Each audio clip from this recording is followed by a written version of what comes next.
Yo, what's up guys? So today we are gonna see, what if Naruto had Hyoton and Mokuton bloodline, and he flees the land of waves with Haku and Zabuza to protect his secret. Part 1, hope you'll enjoy this video, so before we start, go check out the author of this fanfic, Shodaime, link is in the description, and also subscribe to my channel, and like this video. Let's begin the video. Naruto gasped, as Haku stood over him, and Sasuke's body. Naruto gazed up fleetingly into Haku's eyes. The ice user gave a look of remorse before he raised a hand towards Naruto. The blonde boy flinched at the sight. Naruto-kun, Haku said, I do not wish to kill you. Please stay still, and do not move. Once the bridge builder is killed you may leave, and live to fight another day. The ice boy knelt in front of Naruto, and placed a cold hand to the Kyuubi vessel's whiskered cheek. You have nothing to fear, Naruto. I will not kill you if you do not do anything stupid. Along the bridge Kakashi and Zabuza continued their fight. Kakashi's dogs had missed Zabuza by inches, and had been dispersed by a swipe of his. Damn mutt, Zabuza cursed, as this time he sliced Kakashi's hand. How did I scratch the poor copycat? The demon of the mist goaded. Kakashi glared kunai at the other masked ninja before him. Zabuza was pushing his last nerves, and soon he would have to use Raikiri on the ex-mist Nin. What's the matter? Kakashi got tired. Well, if your hair is any indication of your age, then you should have retired years ago, Zabuza said, as the scarecrow growled in anger. Shut up, Kakashi said venomously. Zabuza chuckled insanely. Well, I hate long goodbyes, so goodbye, bastard, and he poisoned his sword above his head, as he leapt at Kakashi. Naruto watched helplessly, as he sliced Kakashi's shoulder, causing blood to explode from the wound. I missed, Zabuza taunted, as Kakashi fell to his knees in pain. Kakashi-sensei, Sakura called out to her sensei, who gasped for breath within the mist. Now to deal with our little pest problem, Zabuza spoke, disappearing from in front of Kakashi, and reappearing behind Sakura, and in front of Tsunade. The bridge builder made a run for it into the mist. Zabuza ignored her, and struck Sakura in the back of the head with the hilt of his. The pink-haired girl fell faint to the ground, as Naruto called out to her. Sakura! He called to her limp form. Zabuza turned to the blonde-haired boy, and poised himself to attack. What do you say, Haku? Should I let him live? You said you thought he was good enough to train? Zabuza asked his accomplice, who looked down at Naruto in pity and sorrow. Keep him alive, Zabuza-sensei. He's too good to kill, and he is too warm-hearted to ever be a true ninja, was the feminine boy's reply. Naruto looked up into Haku's eyes in search of answers. Well, Zabuza. You didn't kill the bridge builder, but you managed to bring down a legend, a whore, an emo kid, and a blondie? Came Gato's voice, as he appeared through the mist with many of his hired thugs. So there's no more need for you. We can deal with Tsunade by ourselves, the greedy little man promised. Haku shivered from the look Gato was giving him. Then we will take our leave, was the reply of the masked ex-Miss Nin. Leave? Gato asked. He soon broke into a large laugh, and sneered at the two ninja.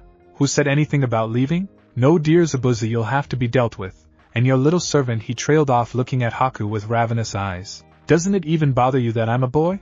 The ice user asked, a disgusted pervert he called Gato. The short man screwed up his face in anger, but it soon turned into a sneer. Well, then you will have to die just like Zabuza here. Over your dead body, came a familiar wheezing voice from behind Haku. Zabuza, and Haku turned to see Naruto forcing himself to stand on his own 2 feet, his cuts and bruises healing nicely, and his eyes burning with rage. Naruto, Haku spoke, as he stood. A knife was thrown from Gato at Naruto. However, it merely landed at his feet helplessly. Naruto's eyes flashed red at his fallen comrades. His hands clenched, and his nostrils flared open. The temperature fell with the ground at Naruto's feet, freezing over instantly. Haku stopped Zabuza. It's not me, Haku insisted. It's Naruto, and Haku's eyes widened in recognition. He's just like me. He is of Hyoton. That's impossible, the masked man demanded his student, as a dragon made of ice materialized before Naruto, and all those in attendance. A demonic voice rang out from Naruto's mouth, and cold and cruel laughter broke out from the boy. Now it's my turn, the voice drawled. Hyoton, Hyorinmaru. The ice dragon shot towards Gato, who became frozen on a block of ice. The thugs around him fled, only to be met with the same fate. The spired prison of ice exploded from around Naruto, cutting off his forehead protector, leaving it to fall limp in the ice. The demonic voice once again rang out into the world. Well, I don't have enough time. It said, guess it's back to the seal. Hopefully the kid'll feel pain. As I go back, the voice died down, as red chakra turned an icy blue, and Naruto fell to the ground in front of his sculpture of ice. What happened? He asked in a husky voice. You killed them, Haku replied, not looking away from Gato's frozen corpse or from the dead mercenaries. Naruto looked wide-eyed at what he had done, fear gripped him. He had lost consciousness, and now all these people were dead. If the Leaf ever found out about this, then they would. Naruto dreads to think about it. Zabuza saw the look of fear in his eyes, and the look of fulfillment in Haku's. Under his mask he smirked, and stood up to face. "Hey kid," he called out to Naruto, a plan forming in his head. A scream alerted Kakashi that he was once again awake. His eyes shot up to be met with the pure clean sky of Wave Country. No mist at all. Kakashi sat up to view the damage only to find ice all along the bridge. Sakura had been the one to scream, and Sasuke looked on in fear. Gato and his thugs were all frozen in ice, and Naruto's headband lay limp halfway embedded into the ice spire before them.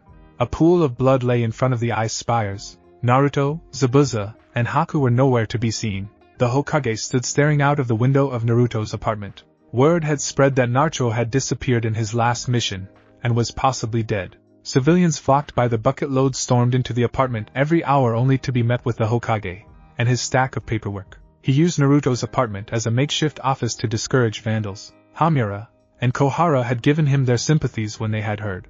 Despite common belief, Naruto was actually refreshing for the village. Danzo had come along to sneer in the Hokage's face, which was the reason that the disabled man was currently in the hospital with medics trying to reattach his hand. Sasuke and Sakura acted as if everything was all normal, but it was far from the truth. Sasuke didn't really care about Naruto muttering about how he deserved it. Sakura seemed pretty shaken up, and had taken the habit of crying every so often, claiming it was all her fault. Konoha Maru had gotten into countless fights over his Aniki.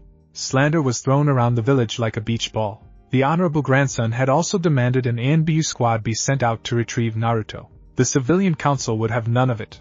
Greedy merchants with deep pockets, and many more ninja, were using every law they knew to prevent a retrieval team from going after the missing Jinchuriki.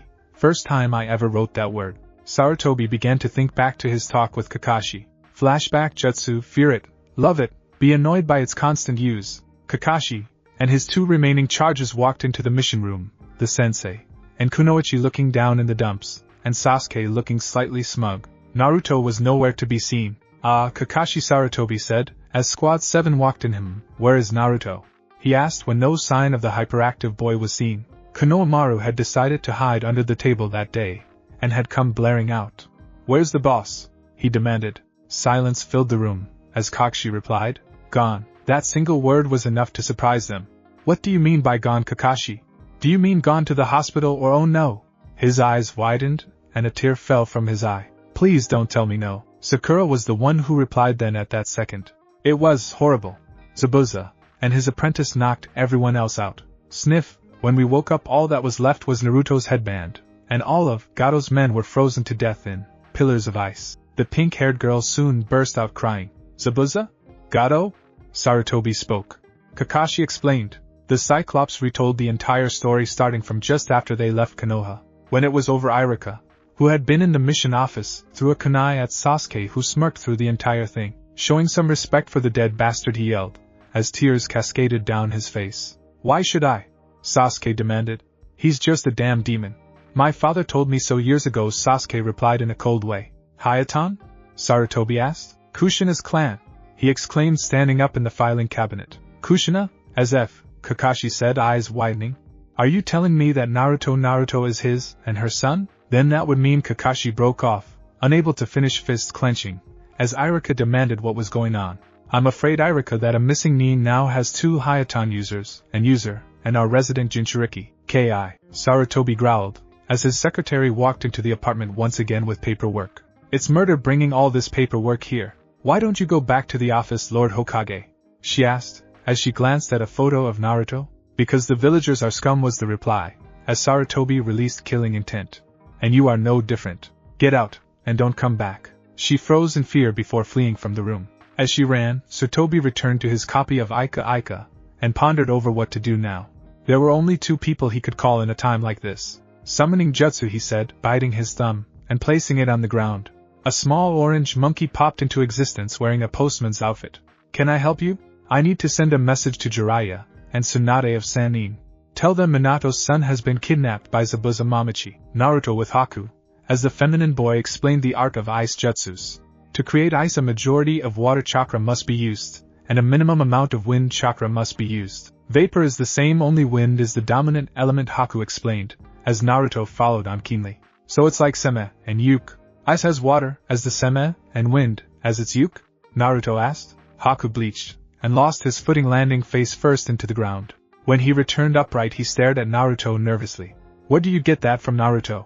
Haku was a little frightened that a young kid like Naruto would know anything about yaoi. Well, back in Konoha, one of the academy teachers handed out these mangas thinking they were textbooks. It was all yaoi, and had explanations in the back. Haku and Zabuza would have laughed at Naruto's innocence, except they were scared stiff on the spot. They glanced at each other nervously. Not like that, claiming that the other would tell Naruto what those books really were. So, to perfect or Hyoton, vapor element, for that matter, you need perfect chakra control or high levels of one of these. You will also need to adapt your chakra so that you can manipulate the desired effect. For example, Hyoton, Hyoton Kikken. A large mirror of ice materialized before Haku, giving him a clear view of the Tsuchikage no Wagakure, at his desk sleeping with a bottle of sake in his hands. Here I manipulated my chakra using a scrying technique. It can show me anywhere I desired. Even Tsunade of the Zabuza jibed at Haku, who turned beet red. Well, anyway, to master Hyoton you must. Like this? Naruto asked, pointing to a smaller mirror than Haku's. It was smaller, but that was probably due to the lack of chakra control. The glass reflected wave country. What? They named a bridge after me? Holy hell, Naruto screeched, as the name of the completed bridge was displayed big enough for him to see. I am so cool. How? What? When? Huh? Haku asked in awe at his friend's mirror of ice. It took me 3 weeks to create that, and it took me another 2 months to actually get it to work. And you do it in 5 seconds? The effeminate boy yelled, getting ready to pounce on Naruto. Zabuza snickered, as he poked the fire with a stick. It had been 2 weeks since Naruto had joined both him and Haku, and only recently had they been able to stop for rest. Zabuza became paranoid that Naruto had Konoha Anbu on his trail, probably for the Kyuubi. Zabuza recognized it when he saw one. He had befriended 1 year before they died, releasing their demon into the ocean. They were still at large to this day. Naruto ran for his life, as Haku threw needles by the shed load at the blonde. Sarutobi-sensei, you better have an explanation for this, were the words of the infamous chronic gambler, legendary medic, member of the, and legendary sucker, Tsunade said, as she stormed through the village of Konohagakure. Citizens and ninjas alike recoiled in fear of the slug summoner. Many did not want to be on the receiving end of her legendary ridiculous strength. Genin from other villages recoiled. What do you mean my son's little boy has been kidnapped? And by a Hyoton user? By now most of the village knew that Tsunade had a son, who had fathered a boy, who had been kidnapped, and that his kidnapper had been a person who could control ice. Why didn't you tell me about Naruto? She demanded when she finally came face to face with her old sensei. Many of the natives of the leaf blanched at the news. Through some unknown person, the demon container of the damned nine-tailed fox, Kyuubi, was the grandson of the legendary Tsunade, and by extension, a descendant of Harashima Senju, and his brother, the first 2 Hokages. Tsunade, please calm down. Calm down? Are you out of your mind? Tsunade screeched at her old sensei. Bad enough you didn't tell me about him. Now you're telling me he's been kidnapped by some unknown missing mean from Mist? What were you thinking, not telling me? It was bad enough you sent Anbu to tell me of his death. Tsunade had unfortunately overlooked the fact that the Third's old teammates, Squad 7, and their sensei were in attendance. Tsunade looked over to them with a face that plainly said, speak, and you will be castrated. Never mind your gender. Tsunade-sama, please Shizen, her assistant begged. Half of the leaf can hear you, and most of them are hiding trying to listen in, she warned. Tsunade however began to punch the aged Hokage through a window. Sasuke Uchiha walked next to Sakura Haruno, as they made their way to Team 7's meeting point, the bridge where they usually get a show of ducks in the river below. Sasuke was brooding, as usual, but Sakura however looked pitiful, staring into the water, thinking of one person in particular. Guilt washed over the young Kunoichi, thinking of how she had hurt the blonde kid whenever he asked for a date. All the cruel things she said to him came flooding back, and beat down on her like a ton of bricks. Her pink hair was a mess from not being able to sleep without the horrible nightmares that married her dreams. It was over 3 hours of silence later when Kakashi decided to make his appearance, Shunshunayanji, and to meet his team. Yo, he said a lot less enthusiastically than he had done many times before, when he met up with his team. The silence was awkward. Sasuke had a face of I don't care about the dog painted on his face. Kakashi seemed to have his face set on guilt, and Sakura looked like a trauma away from jumping off the bridge. What a pitiful sight it was indeed. I entered you in the exams, Kakashi told them after a few minutes. Sasuke smirked triumphantly at that. But you need a third teammate to participate. Elder Danzo is giving us someone. Kakashi shot Sasuke down. Sakura clenched the side of the bridge tightly. A new teammate? So soon after Naruto was kidnapped? Hadn't they sent someone out to find him yet? Why? We'll meet here tomorrow to meet him. Then we'll train for the exam. Well, Kakashi said before disappearing in a swirl of leaves. About time someone came and got the dobe replaced. Maybe this one will actually be of some use, Sasuke said, causing Sakura to turn and look at him in shock. Sasuke, that's uncalled for, so I told him. The Uchiha heir merely sneered. So what? Probably dead by now anyway. Why do you care? He asked, as he walked over to her threateningly. She smirked, as Sakura flinched in fear. Sasuke no longer made her heart beat faster, now his presence gave her goosebumps. So? Why do you care? He asked again. Why do you care for that no-good loser? By this time Sakura had had enough, and Sasuke's cheek met her fist. Asshole, she screamed before running off in tears. Naruto was dead to her belief, and Sasuke had no right to insult him in death, as he had done in life. Naruto deserved better than that. That day was the day Sakura stopped being a fangirl, and decided to become a kunoichi, after crying her eyes out, that is. Would it help if I said I was sorry? Naruto asked, as Haku pulled him along in a cocoon of ice that only left his head free, as it was dragged through the woods near the land of the sea. Nope, was the reply from the girly boy. Come on. All this over me learning some stupid technique in less time than you? Naruto whined. What's your problem? What did I do wrong? Haku continued to drag the young boy through the forest, as Zabuza made an appearance. Well, we have an interesting find on our hands, boys, he said. As he appeared funny, he said, as he turned. I have a habit of picking up prodigies. 2 users, one of which is and a demon like myself, he said before dragging Haku and Naruto by himself. Ouch, ouch, ouch. Stop pulling, Naruto cried, as Zabuza pulled him by his hair. Haku was being pulled by one of his long braids, clearly in pain from Zabuza's treatment. Where are we going, Zabuza? Haku asked his master, as he pulled them closer to a beach where a single graffitied hut lay on a street of stone. There waiting was a girl wrapped in bandages. Her arm, leg, and part of her face was covered. Who's she? Naruto asked, as they got closer. Zabuza gave a dark chuckle, as they reached in front of her. A bag lay at her side, and she looked determined yet uncertain. Boys, this is our new kunoichi. Meet Isaribi, the demon of the ocean. Hinata starred, as Sakura punches Sasuke in the face after insulting Naruto. Had Hinata been any braver even by a little bit, she would have gone and hit that Uchiha prick so hard in a certain area, the council would beg Itachi to return to continue the Uchiha clan. Hinata couldn't help but smile, as the Uchiha recoiled, and smacked right into a pole on the bridge's frame. Behind her, Kiba gave an impassive face. I know Sasuke probably deserved that, but it is Naruto. Maybe they are better off without him, he suggested before a Juken strike was put right between his eyes, throwing him backwards. Isaribi, use Suiton again. Haku 1000 up swings, 2000 down swings, 500 right, 500 left, then somersaults with the sword between your ankles, 50 of those. Naruto keeps on trying. Haku's demonic ice mirrors Zabuza instructed. Even Haku, who was used to this sort of thing with his sensei, groaned. A month later, and they were aching all over. Naruto had become efficient with the scrying, and kept tabs of his home village. Zabuza jokingly called him the frozen psychic when Naruto actually found out about how he could use the mirror to foretell events in the future. Apparently the bigger the mirror, the further into the future you could see, and the more chakra control a person has, they can use that to see into the past. Obviously Naruto had no skill with that part of the Isaribi was adept in water. Zabuza remembered the time Naruto and Haku had discovered why she kept herself bandaged up. Naruto style, flashback jutsu. Isaribi's bandages had been bugging the blonde and the girly boy for 2 weeks now. Naruto desperately wanted to find out if she had serious burns, and Haku wanted to see how good looking she was without the bandages covering her face. The older ice boy got it bad. Naruto and Haku followed Isaribi's trail on the way to the beach down the road from their campsite. When they finally caught up to her, she removed her bandages to prepare to submerge. Haku's eyes widened, and Naruto recoiled in shock. Isaribi's leg, arm, and neck were all green-scaled, part of her forehead, and a small area under her eye, were all completely green-scaled. Wow, Naruto said loudly. Hey Isaribi! Naruto called over to the now shocked girl.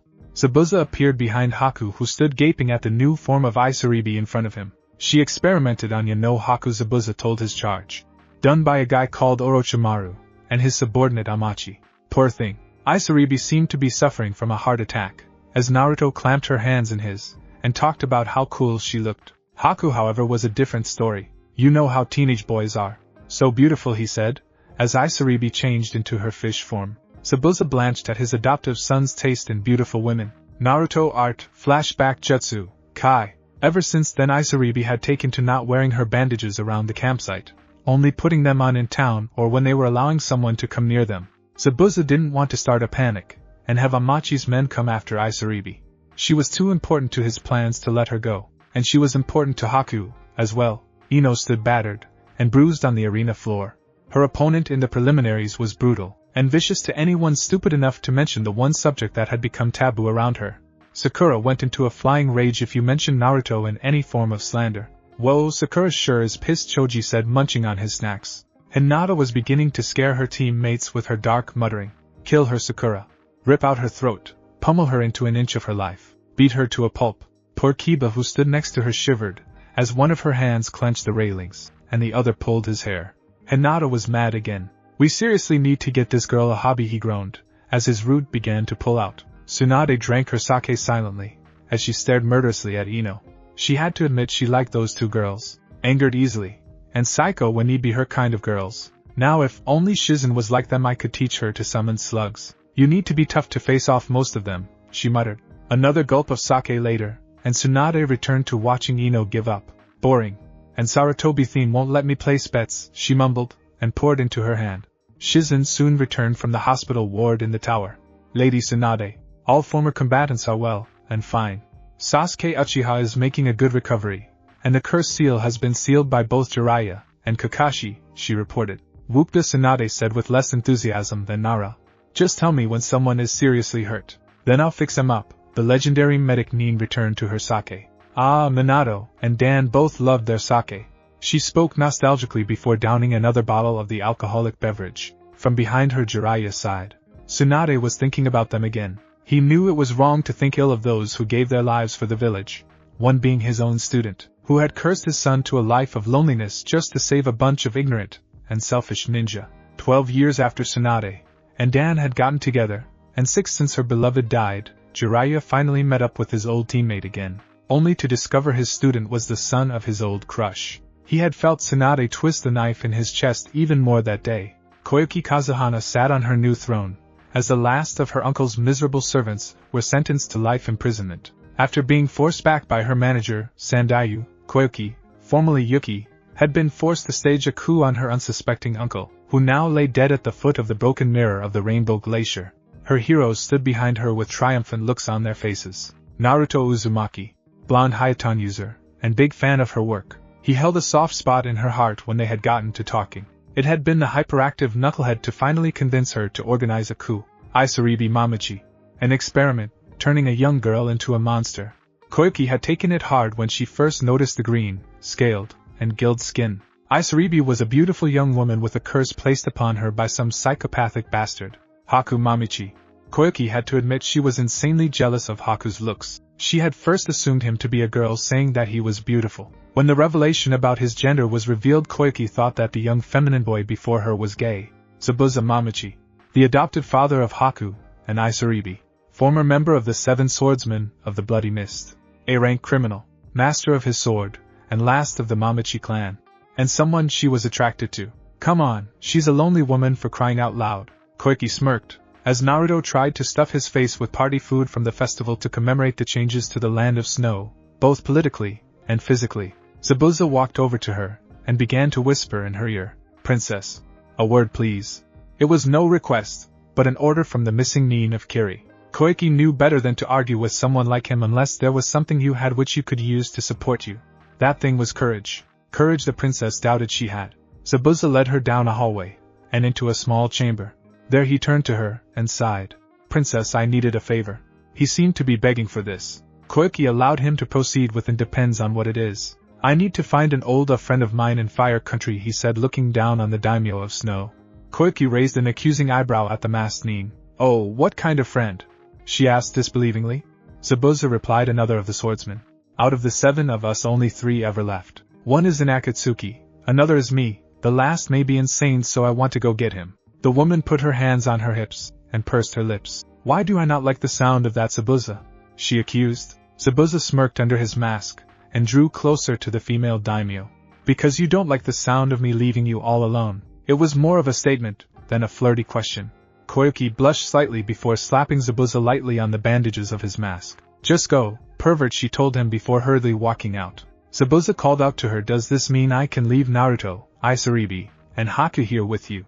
Koyuki growled before she re-entered her throne room. Very well then, she said before entering. Zabuza chuckled, as he watched her retreating figure. She likes me so much. Hyoton, Black Dragon Blizzard Haku, and Naruto cried out, before two dragons made of black snow extended from their right arms. The eyes and the insides of the mouth were red, scarlet even. The two dragons intertwined around each other like an amazing dance. Isaribi watched with Koyuki, who was reading the script of the Ika Paradise movie. A face of disgust was plastered to her face. When I find this Jiraiya-sama, I'll make him wish he was never born. Or write these books, or agree to this movie. Bloody perverts. Isaribi giggled at the older woman's antics of swearing revenge for all women because of Ika Paradise. Haku's dragon faltered, as he ended He fell on one knee panting, complaining about the lack of chakra. Naruto grinned, and sent a Hyoton, Saban Rendan to his older friend. Said boy grunted, as a couple hit his arms and legs. Why'd you do that? He yelled. Naruto continued to grin maniacally.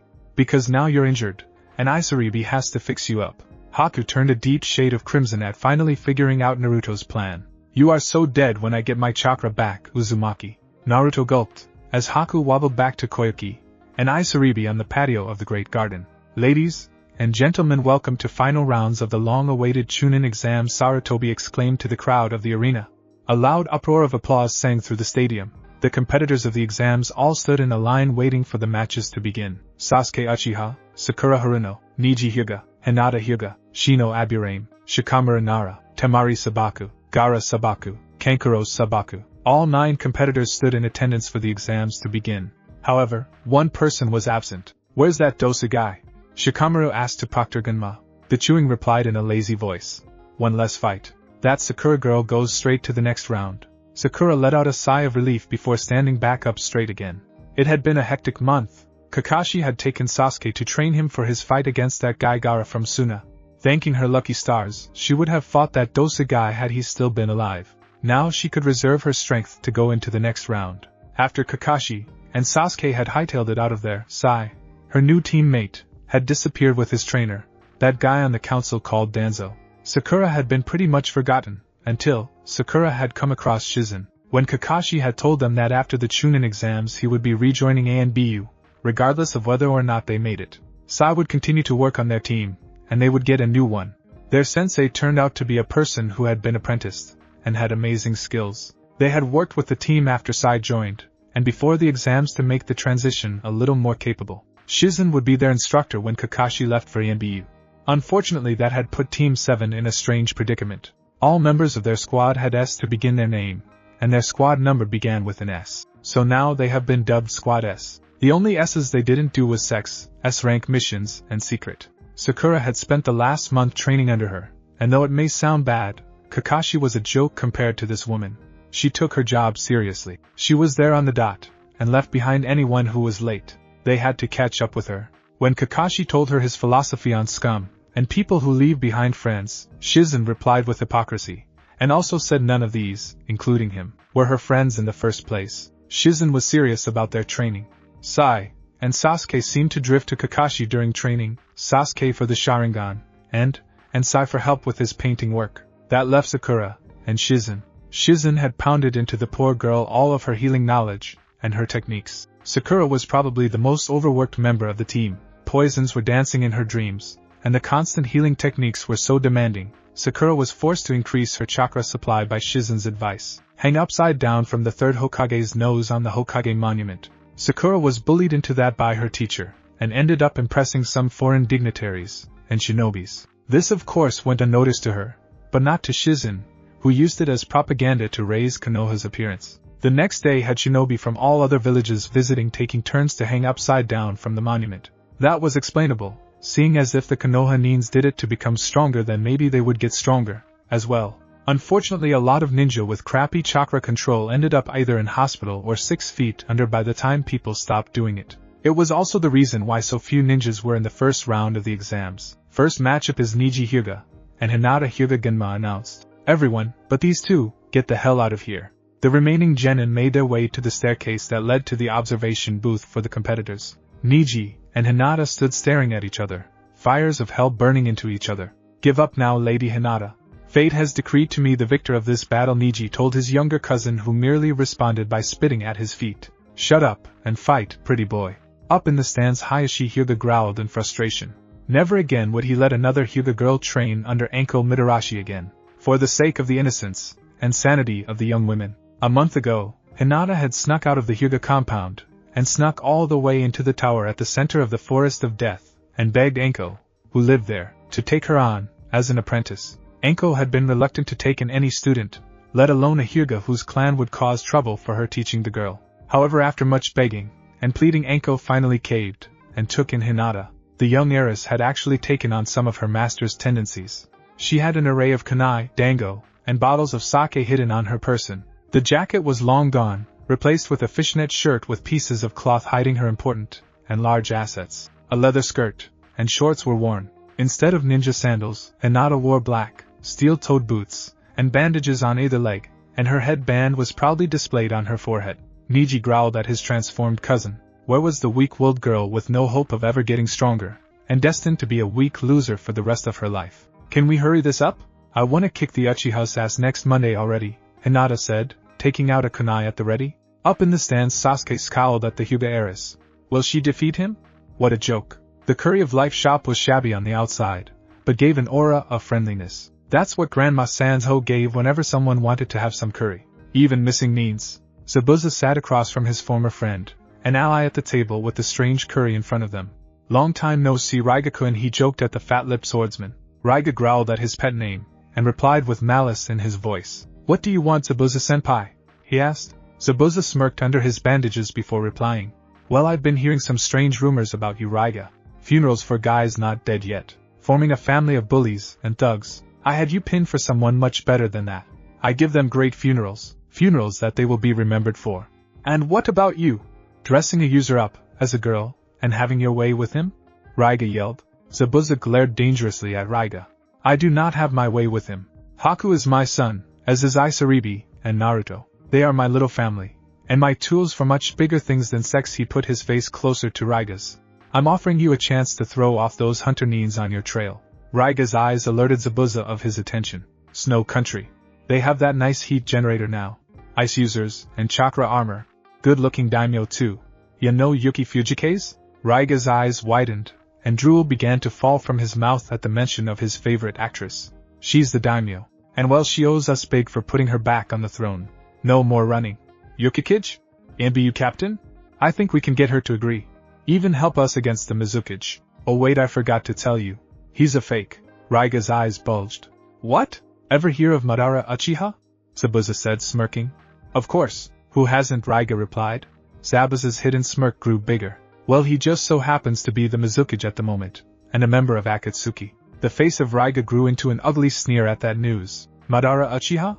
That bastard is the Mizukage? Hook, line, and sinker. Raiga would help him no matter what came next. Yeah, and the Akatsuki are after one of my kids. So we'll probably meet up with Kisame, and Madara as well. I'm in, Raiga replied. He had a few scores to settle with those two. Good, so tomorrow we leave for the Snow Country. Pack tonight after you announce to your thugs to disband. If they don't kill them all, and to seal the deal they both take a bite out of their curry.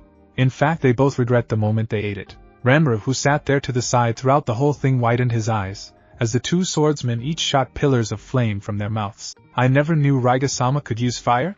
Is that how the swordsmen of the mist always seal deals? He asked innocently, as the two men used to regain the feeling in their tongues again. Each strike was sent with a wave of malice and hate towards the intended recipient of the attack. During the whole attack, Hinata didn't move or flinch. When it was over, Neji jumped backwards with a triumphant smirk plastered on his face. Proctor called the match, he called. However, Hinata had other plans. She yawned. Are you done yet? You're boring me to death? What a silly technique, she said before beginning to inspect her black nail-polished nails. A bored expression was plastered on her face. How? Neji demanded his cousin. Instead of telling him, Hinata showed him how she had avoided his attack. She removed her headband and scratched the top of her forehead. It began to peel until a large chunk big enough to grab was revealed. Giving a sharp tug, Hinata pulled off her skin.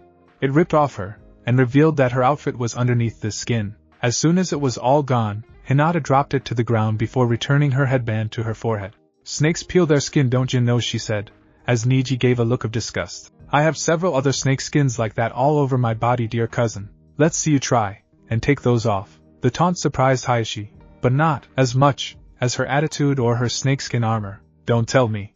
Anko, you didn't both, Kurenai, and Hayashi said in unison, never to know they did. I grew tired of this Neji theme, Hinata said before biting her thumb. A pity. I wanted to taste what branch member blood tasted like, and compare it to a main branch member's. Oh well, I'll never know if there is a difference between the two at this rate. Hayashi felt shivers run up his spine, as Hinata drew blood. She did. Anko, you will wish you were never born. I already heard a voice ringing from behind him. Hayashi and his youngest daughter Hanabi turned around to see Irika, Shizen, and Anko sitting there with smirks of triumph on their faces. About time Hinata got some backbone, Irika commented on munching on popcorn. Too bad Neji only knows taijutsu. Had he known any other he would lose with some dignity. Anko smiled, she learned from the best. The best thing? The best psychopath? Hayashi accused. Yep. Summoning jutsu. Hinata cried. No one, not even Anko or Hinata, expected what came out from the smoke of the summoning technique. In the middle of the arena stood the king of snakes, Manda himself. To summon him, Anko had to save up so much strength just to bring him there for a few minutes. It was then that he agreed to Hinata a snake contract, saying she was a much more pleasant sight than Orochimaru, and was more beautiful than Anko. You summon me?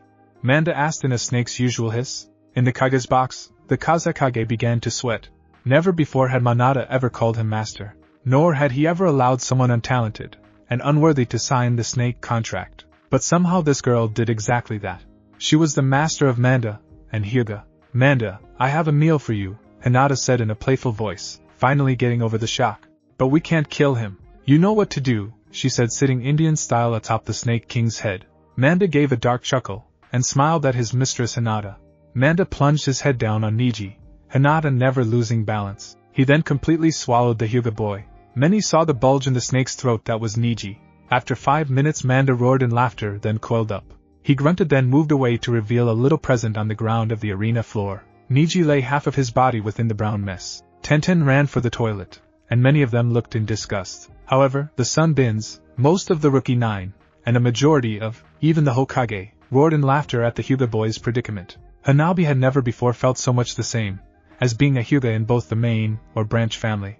Hayashi sat gapping, and many branch members felt tears in their eyes. Tears of ridicule. Hey Neji theme, Hinata called down to her cousin. When the Hyuga boy looked up, Hinata waved. If you cut out all that fate crap, then when I'm clan head I'll see to it that you lose that seal.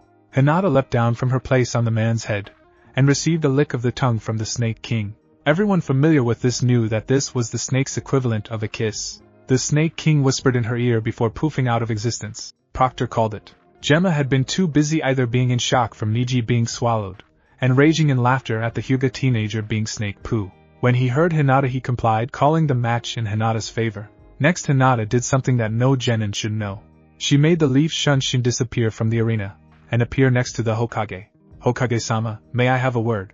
I want to discuss politics with you. She lied with a cheery face. Sarutobi narrowed his eyes at Hinata before nodding to Genma to continue to the next match whilst he stood and left with Hinata. Inside the hallway Hinata used a handy trick she had learned years ago. The soundproof. Sama, you are in danger. Manda-chan told me that the Kazekage is... Wait, Manda-chan? They asked in shock. This isn't the time, she expressed. The Kazekage isn't really the Kazekage. It's Orochimaru in disguise. He also told me a bunch of ninjas are summoning a few of his snakes outside of Konoha at this moment. It's an invasion of Hokage-dano. Sarutobi looked out to where the blazing sun shone into the arena. I have an easy solution to this, he said before turning to the snake holder. Hinata, collect all and... I'll go to the school and evacuate all citizens. Have the others do the same.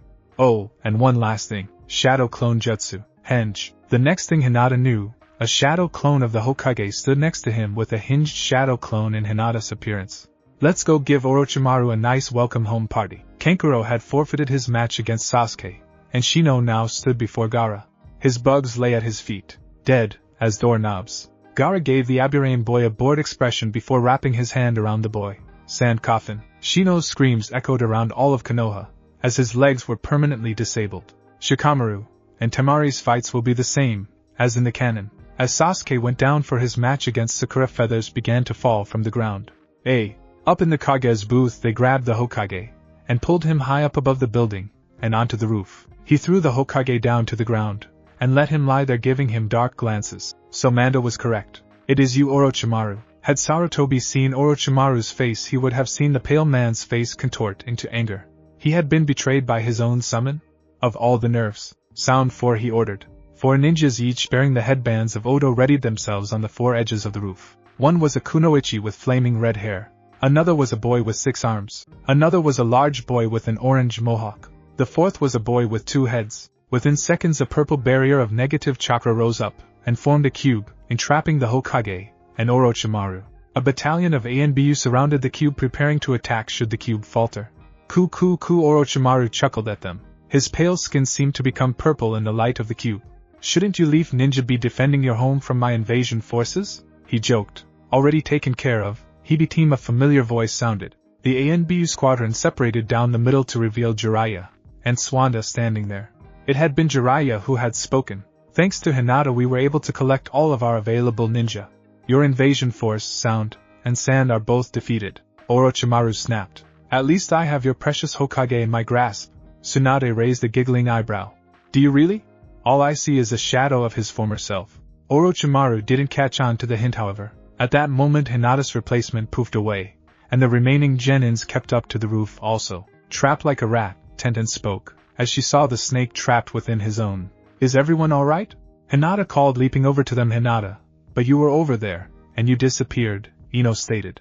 The Hyuga girl just smirked evilly. Wonderful things shadow clones, and hence she said, as the real Sandaime Hokage to join in with the battle. Orochimaru turned his eyes to his captive. The shadow clone dispelled himself leaving Orochimaru, and his subordinates trapped within the cube.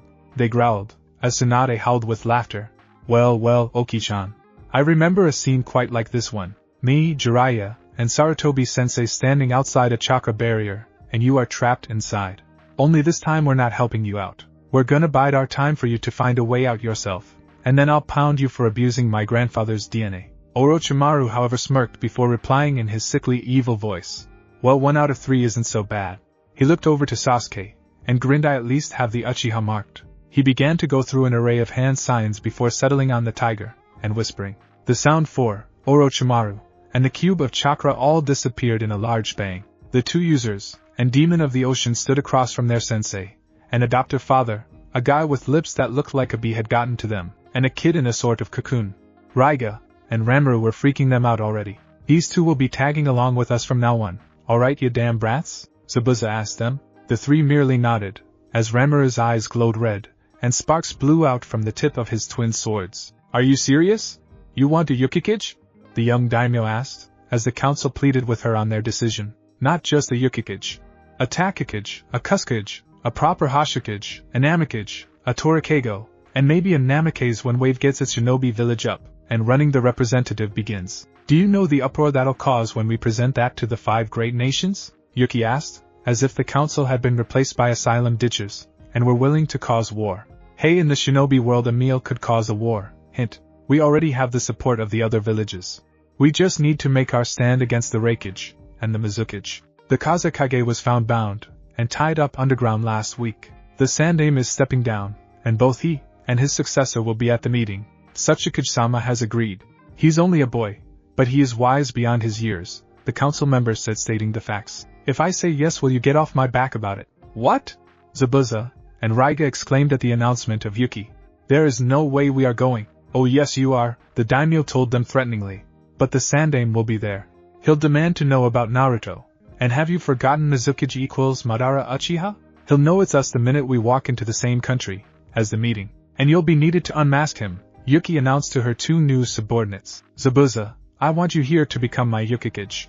Once we unmask Madara, we'll help secure Raiga's place. As she spoke, Raiga and Zabuza were caught off guard by her announcement. We will pave the way for Ranmaru to take Raiga's place, and Haku the same for Zabuza. But what about Isaribi and Naruto are their own people.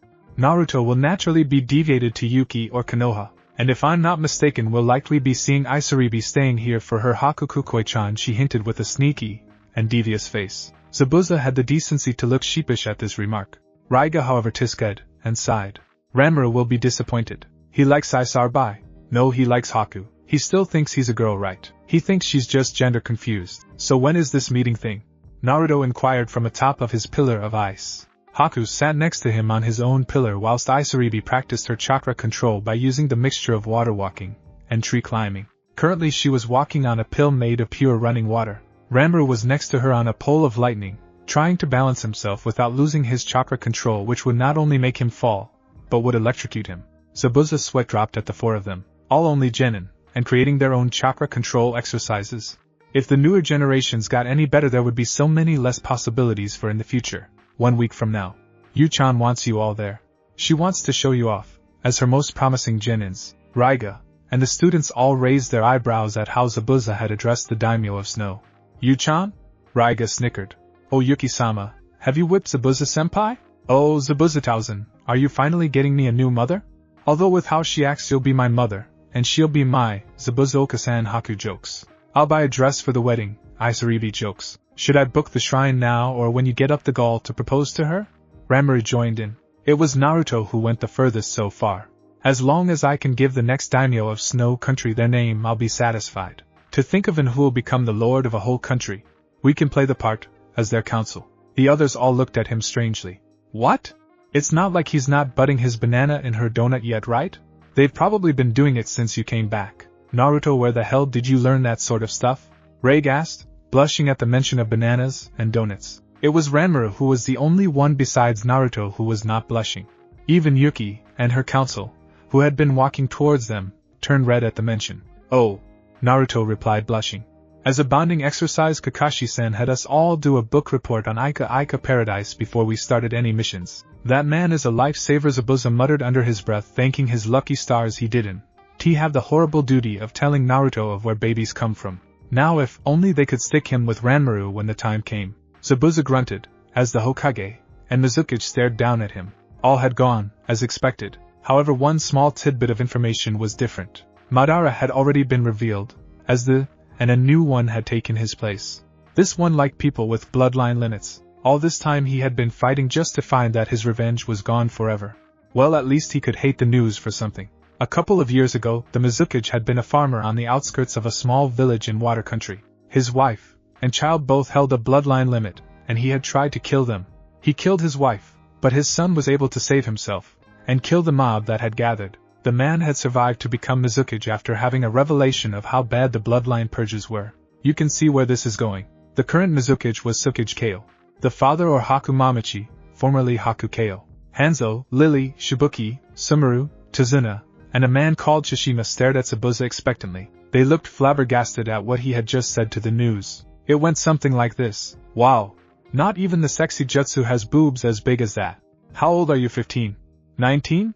Aren't you a little young and good looking to be stuck behind a desk all day? It was Zabuza's secret ninja art of deception, flattery, and shameless flirting.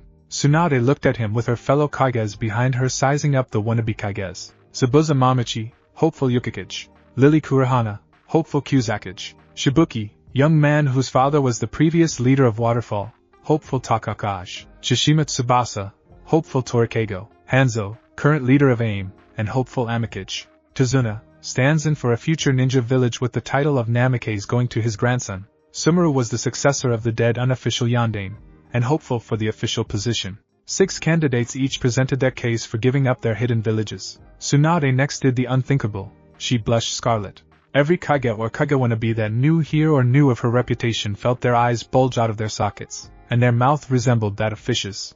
However, she did what she did best. Zabuza was sent flying backwards into the wall with enough force to dent into his shape, and not send the missing Nin from Miss through it. Tsunade felt amazing after that. After hearing that he had kidnapped her only grandson, Tsunade made it a personal vendetta against Zabuza Momochi and his apprentice. So you want these 7 minor nations to have their leaders become their respective Kages. You claim this will distribute the balance of power equally in our country, and help raise the profiles of your village. Is that correct? They asked the leaders of the smaller villages. Hi, Mizuki Dano, Zabuza replied. The other 6 village leaders replied in similar fashions. It would help to have a Kage to allow us to gain more clients. Villages with Kages are seen in high regard, Lily told the others. Lily Kurahana was a woman in her mid-30s. Her hair was as black as night, and her eyes a pair of rose-colored jewels. She was tall and thin, preferring to wield a Buddhist staff instead of any normal weapon. Tazuna nodded in his approval, but not before shooting Zabuza a dark look. It was because of him that Naruto had disappeared, and Tsunade had grown to like the kid, especially after he got Inari determined to become a ninja. The Raikage and his daughter Yujito stood in attendance staring down Raiga, who had come with Zabuza to the meeting. He wouldn't normally have been intimidated had Yujito not been winking at him and blowing kisses at the lightning sword wielder. And Yujito wasn't the only person from Kumo flirting, but her father, as well. Throughout the meeting Raiga sweated and shook in fear as the two looked at him with hungry eyes. Tsushima was a mere representative for the land of birds. He had basic ninja training, which actually made him the strongest ninja. They're new, so they are sort of weak. Naruto was also there, trying desperately not to look into Sandaime Hokage's eyes. He didn't want the old man to recognize him. Not now, not ever. If he did, then he would probably be tried as a missing nin. Then they would probably take his DNA to make use of children for their village. Then Naruto would be killed because of Kyubi. Haku stood there with clenched fists staring at his father. Tsukage became nervous under the glare Haku fed him. To them, the boy seemed familiar. He seemed effective, but Tsukage just knew that this was a boy, not a girl. It was a gut feeling, and whenever Tsukage looked into the boy's eyes he had flashes of the sun that nearly killed him to defend himself. We might, as well, have come from the lazy drawl of the Tsukage. Everyone turned to the 16-year-old boy. His expression was that of a lazy person. You could actually believe that this guy was a Nara, only lazier than them. He had copper-red hair and chocolate-brown eyes. His skin was tan brown, and his messy hair hung in his eyes. Usagi Chiba was the youngest Tsukage in history, and a grandson of a Tsukage-sama? Why? The Kazekage asked. He had recently been freed from an underground base in his village after Orochimaru had double-crossed him. The only reason he wasn't dead yet was because some of Orochimaru's favorable subordinates had taken a liking to him. Usagi sighed, and pointed at the Kagewanabe. Well, it'll be tiresome for us not to. They'll just complain about unfairness, and I find that all too tiresome. Tsunade whispered to her old sensei. You think the Chibas are related to the Naras? She asked. Sarutobi replied with a sort of answer. Maybe. I think the Naras might have been a branch of the Chibas. They're not this lazy. Amazing how someone so lazy could become a Kage. So are we all agreed? Usagi asked, balancing a pencil on his finger using nothing but his chakra. Come on, there's a party back in IWA tomorrow, and my Gramps is coming out of seclusion for my birthday. I don't want to miss him. All in favor? The Raikage asked. The only one who did not raise their hand was Tsunade. Hokage-sama, why have you not raised your hand? He asked his Konoha counterpart. Tsunade gave such a cold stare that, had she been a user, she would have frozen all of the land afire with it. First, I want to know something, she reported. The other people in the room all looked up at her, expecting her to reveal to them a revelation of Kage proportions. Where is my grandson? She asked Zabuza. The missing nin blanched. How the hell am I supposed to know? He asked her. Tsunade took a deep breath before replying. When I was much younger I was married to a man named Dan Namikaze. He and I had a son before he died. His name was Minato Namikaze, the fourth Hokage, and Konoha's yellow flash, the Tsukage said, not bothered by the revelation that the most hated and revered person in IWA was the son of the woman before him now. Correct, he was. He died sealing the nine-tailed demon fox into a newborn. In doing so cost him his life. However, before he died he fathered a child. I never knew of this, and Sarutobi never found me to tell me the truth. Because we believed IWA here, she acknowledged the Awakage was still sore about the ninja war. Sarutobi decided to keep the child's heritage an SSS rank secret. That child grew up with no one. 12 years later that child took a mission to Wave only to disappear due to the thanks of our dear Zabuza here. Zabuza's eyes widened. Naruto took a sharp breath. Haku began to sweat, and everyone looked at Tsunade with wide eyes. Don't tell me that? Zabuza began, never finishing due to shock. Yes. I am Tsunade Senju, mother of Minato Namikaze, mother-in-law to a woman named Kushina Uzumaki, and grandmother to Naruto Uzumaki, the boy you kidnapped. Silence followed. None dared speak. The hotel room was deadly silent. No one dared speak to Naruto. Haku and Isaribi kept giving each other glances of worry, as Naruto just stayed silent, and continued to look out at the full moon hanging in the sky. Ranmaru returned later with a bowl of ramen, but Naruto didn't go anywhere near it. Zabuza and Raiga next door didn't dare to intrude on the kids. Naruto just sat there like a statue. The Yondaime Hokage was his father?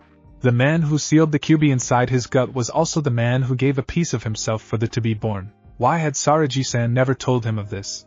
Sure, it was for his own protection, but Naruto knew better than to blab about something that would get him killed. He wasn't a complete idiot after all. But did Gigi have so little faith in him? Naruto looked pitifully out the window. He still remembered the save Zabuza had given to appease Tsunade. Naruto art, flashback jutsu. Zabuza looked at Tsunade smack-jawed. Why you're Narukun's granny? He asked. Damn, you're hot. Zabuza received a smack to the face for this, sending him hurtling back into the wall. Shut the hell up, and tell me where my grandson is, and more importantly, where my son Zabuza the Mizukage asked. You have an orphan child from Kiri who can manipulate water without hand signs, and make ice just as easily. I was nearly killed by a nin like that. Probably the same nin, the only exception is he was no ninja before he nearly killed me. That was Haku, my son. Haku held his breath, resisting the urge to throw a needle at his biological father's throat. They continued, however. When you see him, tell him I am sorry. Haku was caught off guard by his father's request. This was the man who had, in the past, tried to kill him over something he had no control over. And he wanted to apologize now? Granted, he didn't know that Haku was still alive or where he was, but still he did try to kill him. Zabuza sat up from the second indent of the wall before replying to the 50-year-old buxom. Chill, lady. Narukun's fine. He and Haku are traveling through the elemental countries now. We'll probably hear from them in a couple of months, or sooner. Haku can't be far from his dear Isa-chan for long, he said, indicating to the fish girl. Zabuza was met again with another slap, this time from Isaribi. Dem, why are you slapping me? It's no secret you and him are doing the dirty. We are not like that pervert. Thankfully this was what Zabuza was going for. Lie through his teeth, and have Isaribi cause a scene. Flashback jutsu, Ki. He had a family. A grandmother who was searching for him. Moving hell, and high water. Apparently the only reason she took up the position of Hokage was so that Naruto did not have to worry about hunter nins after him, or Zabuza. The council member Danzo would kill to have the great-great-grandson, great-great-great-nephew, grandson, and son of the first, second, fifth, and fourth Hokages in his grasp. With a new Hokage came new advisors, ones that could be trusted, and who would back her up on disbanding the hunter nins, and ANBU after him. It would also protect him from persecution because of Kyuubi. But how far did that protection stretch? A coup could easily be staged, and Naruto would be back to being registered as a missing nin. Isaribi left the room with Haku trailing behind her. This left Naruto all alone with his thoughts. Tsunade punched her way through boulders, rubble, dust, and slush that was once mighty obelisks of stone now littered the once grassy ground. Shizen, Sakura, Sai, and Sasuke stood in attendance to her power. Naruto was alive according to that missing nin Zabuza, but to them, they could tell he was lying. Well, only about the traveling part. Tsunade took it all in, as a lie, thinking that her grandson, her last link to Dan, and Minato, was gone. Gone from this world, and probably dead in a ditch somewhere. Either that or Zabuza had sold his body to someone like Orochimaru for experimentation. Sakura refused to speak to anyone. She was still coping with the idea that Naruto was truly gone.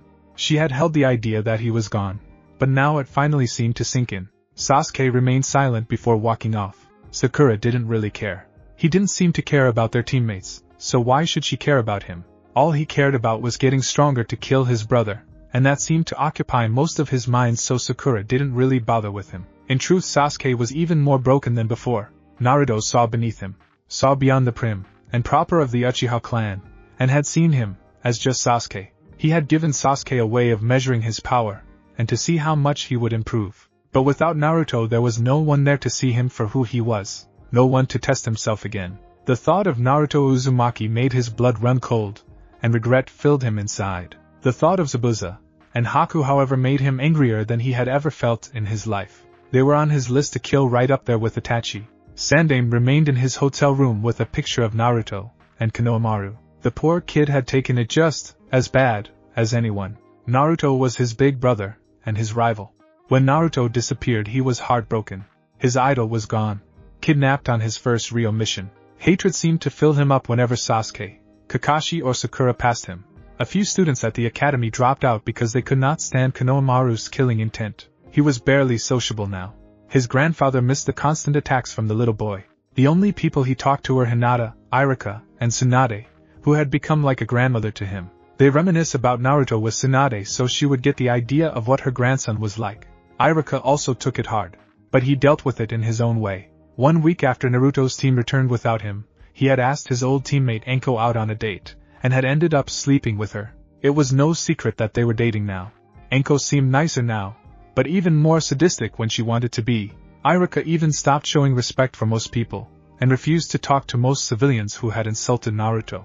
Half of them ended up in hospital because of insulting Naruto in front of Iruka. Anko found her boyfriend's attitude very kinky was the word she used. The day before the finals of the exams, the Hokage monument was painted just like Naruto had done it with the faces of the third and fourth more colorful and insulting than the other two. It was Iruka and Konoha Maru who had confessed to the deed. It was sort of obvious when one place held the sign reserved for Tsunade, another with reserved for Naruto Uzumaki, and in the 7th place was one saying reserved for Konoha Maru/Iruka. But since then all joy seemed to dry up in the village. Even those who didn't like Naruto, and who had even attacked him, as a child didn't feel happy with him gone. It was like everyone missed him. Some of the civilians would still talk about him like he was still in the village until someone pointed out that Naruto was long gone. But that was not the strangest thing. The weather even seemed to miss Naruto. It had been cloudy since Naruto had disappeared. Morale even seemed to dip at the prospect that there was no one to cheer them up anymore. Well, as the old saying goes, you don't know how important someone is until they're gone. Gaara glared daggers at his father and sister as they talked. Gaara didn't buy it. It took him to be locked up underground, beaten, and have things done to him, to cause him to suddenly love all his children, and act like a father. If that had been the case, Gaara would have done it years ago, but it just seemed too easy for him to be true. In Gaara's mind, deceit and demons ran amok. But the Yondaime Kazekage actually seemed to be trying. There actually seemed to be something odd about it. Gaara remembered the day that the Kazekage had come to Konoha to pick them up. He had received reports from Baki, and had decided to talk with the Hokage, ignoring the fact he was still emotionally and physically weak from his imprisonment. He had shown up just after the promotion ceremony. The Nara boy who had given up to Temari had become and so had the Hyuga girl, for an excellent battle, and informing the Hokage of the invasion. In reality it was her clan who had called for her to be made. Gaara had overheard the two speaking about it, but they were impressed by her. But to Gaara something seemed off. When she received the vest her heart beat faster, her face flushed, and she pressed her index fingers together nervously, as if embarrassed. A complete contrast to how she had acted at the exams. And for some reason in any mode Gaara saw her and his heart beat faster, blood rushed to his face, and her outfit caused something to happen to him. She had made him bleed. Actually bleed, but not from combat, but from the way she dressed. This was all strange to Gaara, who had no idea what was going on. Poor Gaara. The meeting had ended, and by the time the sun rose that morning there were a handful of new Kage positions. Kyuzakage, Takikage, Torikage, Namikage, Yukikage, and the Hashikage had become official, starting with its 5th Kage. 11 Kages stood in front of each other sizing each other up. Tsunade looked around her at the robes that had been ordered for the new Kages. White for Yukikage, violet for Hashikage, orange for Torikage, cyan for Namikage, indigo for Takikage, yellow for Reikage, brown for Tsuchikage, blue for Kazekage, navy for Mizukage, and red for Hokage. Needless to say, Tsunade felt like part of a Super Sentai group with all these different colored robe uniforms. It made her feel uneasy for some reason. She also had a slight problem with all of the blue. Cyan, blue, navy, and indigo. Was the color blue invading the world by possessing 4 of the Kages of the elemental countries? Well, this seems like it is goodbye, Usagi said, as he gave a long, helpless yawn after it. How in the name of the Shinigami had this lazy teenager ever become such a kid? This question ran through the heads of everyone present other than the teenager, and the delegates from IWA. Well, thank you for everything, Tsuchikage-sama, Reikage-sama, Mizukage-sama, Kazekage-sama, Hokage-sama, Zabuza said, as the 11 delegations prepared to leave. The hotel would be sad to see such a party leaving so soon. Between them all they had brought more business than a small convention. Within 1 hour only the party from Yuki and Konoha remained. Zabuza prepared himself before speaking to Tsunade. Oh, Tsunadeheim, I have some information for you, he said to her minutes before they separated. Yes, Zabu, I mean Yukikage Dano? The slip-up went unnoticed, but the malice and disgust in her voice was evident. Just thought you'd like to know, Naruto-kun will be returning to Yuki in 3 months. He's just finished leaving Fire Country, and he and Haku will be visiting. You might catch him if you visit. The Konoha delegation stopped frozen in their tracks. Naruto has been to a Fire Country? And in 3 months he'd be back in Snow Country? This was too good to be true. That's what Tsunade believed. Where's your proof? She asked, snarling. Zabuza queried a non-existent eyebrow at the fire's shadow. Didn't you believe me when I told you Naruto was still alive? Oh, how bad for you, Hokage-sama. To know you have no trust in me, Zabuza jokes. Tsunade shivered at his tone. Here, he said, chuckling a scroll to her. Tsunade caught it with ease, opening up the paper and reading. The Sandaime looked over her shoulder, and his eyes bulged. That's Naruto's handwriting, Zabuza-san. Guess what? Me and Haku just left the fire country, and we're on our way back. We'll be back in snow country before long, so have our rooms ready in 3 months, 'cause then Haku and I will be bringing back presents for you guys. We ran into some Otonines the other day. Haku dealt with them though. Anyway, I heard about that meeting thingy. If you see G Santir, tell him hi for me. If this reaches you after the meetings, then just ignore the last part. How's Yuki? Have you two done it yet? And how's Isaribi? Is she missing her kushansari about Haku hitting me? Anyway, are Ranmaru and Raiga alright now? I can't wait to see them. How are you anyway? Haku is dragging me back in time for my birthday, so be ready to give me presents. It's on October 10th. Did you know that? Well, of course you know that, Zabu-san. I can't wait to see you guys again. Have a nice time without us. Love y'all lots. Naruto Uzumaki. P.S. Get me a hell of a lot of ramen when I get there. Haku won't let me have any. Sandaime read the letter aloud for Sasuke, Sakura, and Kakashi to hear. Hinata, and some of those who had accompanied the delegation all stared at the note, as if it held the secret to eternal life, which would need to be protected at all costs. If it was the secret to eternal life, you can bet Orochimaru would be after it. If anyone with dark intentions found out about this, then Naruto could be in danger. When the delegation looked up, the Yuki lot was gone. About 3 miles away, the lot broke out into roars of laughter. Did you see their faces? They looked like they'd seen a ghost. Zabuza wheezed. Isaribi giggled. I can't believe they fell for that. They did fall for that, didn't they? She asked. No doubt about it, Haku spoke from his scrying mirror, as the Godame began asking Sarutobi for time off in 3 months, while Tsunade-sama's assets have grown 0.5 inches in 1 month. Haku, you perv, Isaribi teased, ruffling his hair. Lil Haku has a crush on his Ototo's granny. Do you know how gaggable that sounds? Naruto was supporting Raiga, who was laughing at him. We pulled a fast one on them. Kid, you're smart to come up with that one. Naruto grinned. Well, this way I can get used to the fact that I have a gran, and meet her by the time I'm ready. Ranmaru stopped laughing for a minute. Does that mean you're going back? He asked. Everyone stopped laughing, and turned to Naruto expecting his answer. Naruto just grinned manically. What kind of person would leave their family behind for people who hate him? Yuki gave a hearty laugh, as Zabuza continued to smack his head against his desk. Paperwork, paperwork, paperwork, paperwork, paperwork. I hate paperwork, was all that he said between the thumps his head made with the desk. Haku chose that moment, however, to return to the office carrying more paperwork. Haku, get out of here before I throttle you. The ice user laughed before sprinting out of the room, and, as far away from Zabuza as his legs could take him. Yuki thought that her dear Yukikage had had enough, and settled next to him. Is Buza-chan all knotted up? Is paperwork too much for the big, strong demon of the mist? She asked in a sickly baby voice. Woman, you are one word away from having your head cleaved off, he warned the daimyo, who merely laughed, and wrapped her arms around him. You know, killing a daimyo would cause all sorts of problems, she cooed into his ear. And besides, she moved away from him, and across the room towards the door, which she closed, and locked. You would never get to see the whole body of Yuki Fujikaze underneath you. Moaning, begging you for more. Here she licked the side of his face. A small trickle of blood ran down from his nose. Well done, Buzukoi, come get it. The village hidden amongst the leaves, the center of all shinobi activity in Fire Country, and the first ever hidden village, founded less than 80 years ago by the Senju clan and the Uchiha clan. The cultural hub of fire, ninjutsu, and bloodline limits. Today the Hidden Leaf Village celebrated the one day a year when they remember the founding of their great village. But years ago it was a day of scorn for the Uchiha clan, who, when still alive, remembered the day their ancestor and mighty clan were held down by the first. Fireworks had been illuminating the sky all week, and the construction on Tsunade's head atop the Hokage monument was delayed for another week, until the celebration early. In the office, an air of joy and happiness was emitted from the room, which is odd since usually Tsunade is throwing chairs and her desk out the window. The Lady Hokage herself was acting strangely. She gave off a happy smile, without being drunk. She was doing her paperwork, laughing at every paragraph. She actually smiled at Danzo, at the elders, and she was humming a tune which sounded oddly like the Macarena.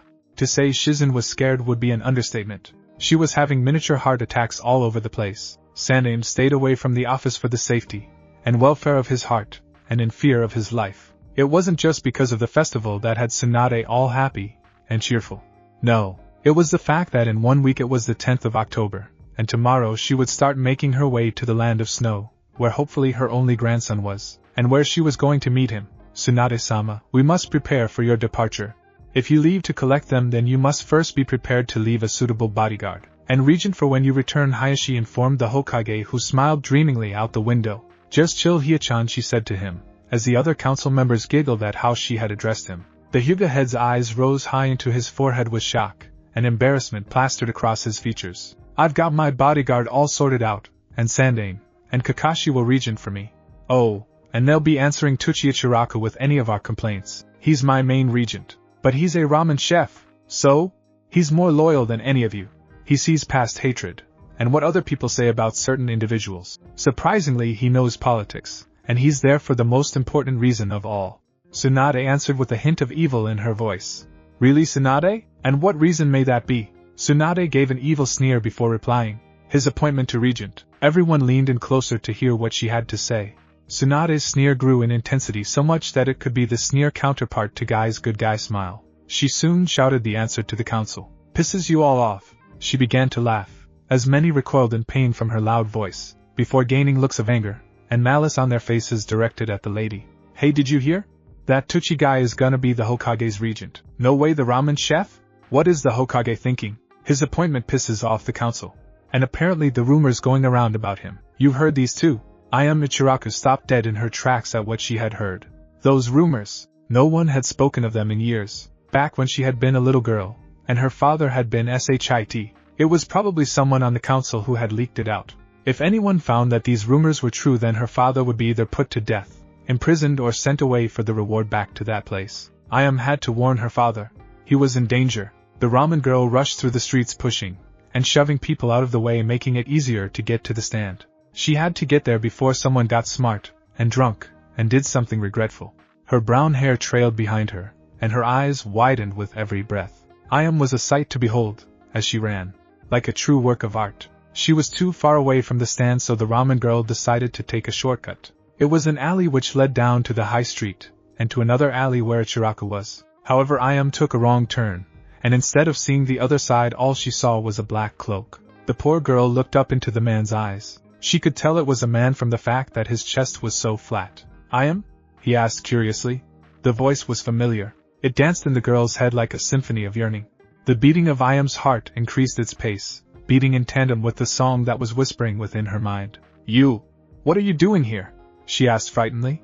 The stranger was about to reply when she started up again. Never mind that. You have to get out of here. I'm already the daughter of one criminal. I can't be seen as the ex-girlfriends of another. However, the stranger grabbed her hand as she turned. Who said anything about ex-girlfriend? He smirked. Stood there flabbergasted. Are you kidding me? She asked, scandalized. Do you have any idea how much I worry that you're still alive? I have to worry about if they haven't found you yet, and I'm always scared that they'll catch on to you. Tears appeared in Iam's eyes. They cascaded down her cheeks like waterfalls onto her jawline. So you tell me? Leaving me here without so much as a goodbye all those years ago. You told me what you had to do, but you could have gotten away with it. But I heard about it, and it broke my heart about what I heard. You left me here, and the rest of her rant was cut off, as a pair of lips softly crashed down on hers. The memories flooded back, and engulfed her. The first time they met, their first date, their first time. The marriage proposal. Years, and years flooded back before Iam pulled away, and slapped her ex-boyfriend. Baka, she told him, just because you kiss me to say sorry to me doesn't make up for all the heartache. Come back when you can face me instead of just kissing me. And with that Iam ran. Within 5 minutes she was in front of Ichiraku. But she was not alone. There stood Tsunade, Jiraiya, Sarutobi-san, and Irika, each ordering a bowl of ramen each. Spirits seemed high with them, but Iam knew what she had to do. Naruto dodged Haku's ice barrage for the 6th time that day. The feminine boy had been ruthless in their training sessions. Zabuza had been taught to show no mercy when faced in battle, especially in times of war. Haku, however, had taken these lessons to heart, and attacked like this in every sparring match except against Isaribi. Naruto growled out just in time. Hyoton, Black Dragon Blizzard. The black dragon rose from the ground, and spiraled at Haku. The boy, however, was unable to dodge, and was sent flying into the wall of the Yukikage Tower. You'll pay for that, Otodo, Haku growled before moving at blinding speeds. Shadow Clone Jutsu, Naruto cried, multiplying himself, as Haku appeared behind one of the 26 Naruto. The ice user aimed a kick at the top of his brother's head only for it to make contact, and send Naruto up in a puff of smoke. He missed Kuchan, the Narutos teased. Haku threw another at the Narutos until all but one had dispelled. Haku Anakin, you wouldn't hurt you now, would you? Haku's eyes glowed evil, as he aimed a kunai at Naruto. It whizzed through the air. Naruto ducked, and Isaribi had a kunai flying straight for her face. Her eyes widened in shock. Haku screamed at her. Naruto moved his hand, as green chakra covered them. A vine spurted out of the ground, and smacked away the kunai, leaving Naruto, Haku, Isaribi, and Yuki to marvel at the plant that now began to wrap around Naruto protectively. Itachi Uchiha scowled. He had been in this base for 6 weeks without getting to the outside world. His partner Kisame had gone on a recon mission to Mist. The rest of the Akatsuki had gone to their home villages to see what all the fuss was about. Parties had been occurring for over the past 3 months, and none of them knew why. That freak Tobi had gone to Konoha in his stead. The dark-haired teen scowled in his room, which was usually much different. He had done some redecorating since Kisame, and the others hightailed it out of here.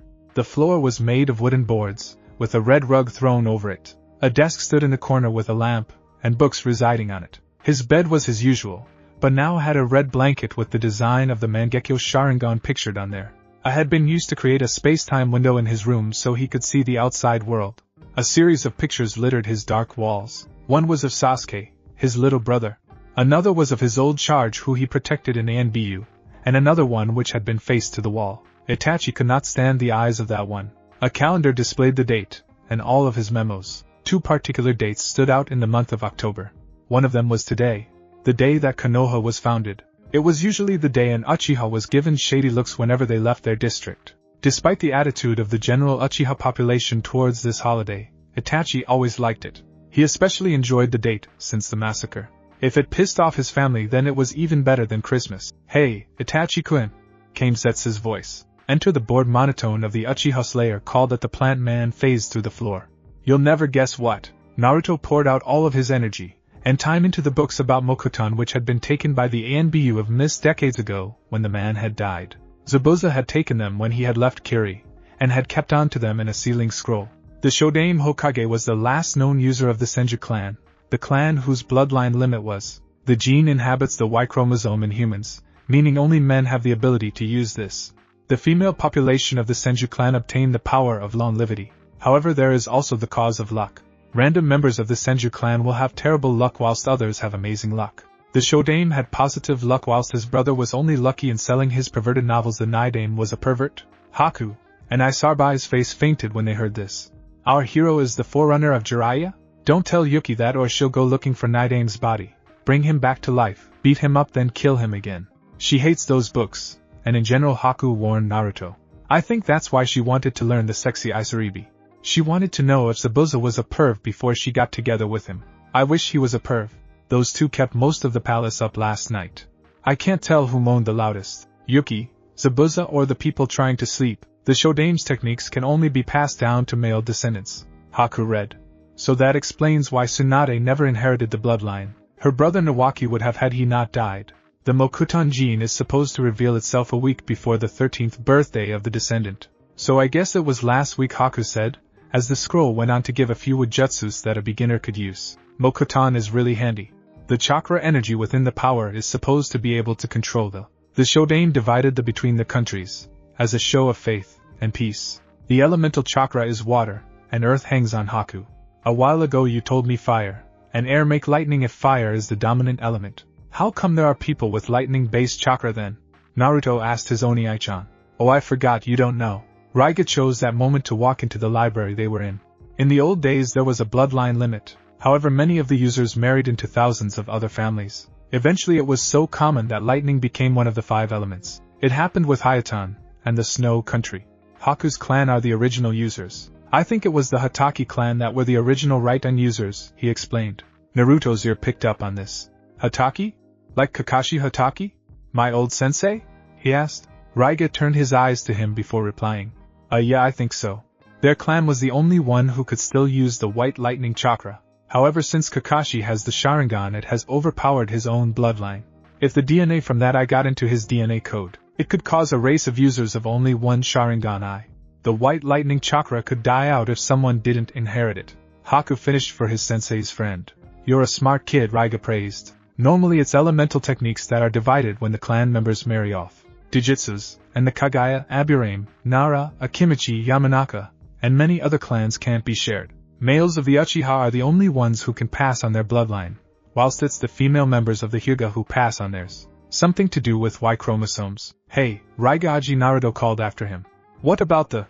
Am I the last user? Well, no, not exactly.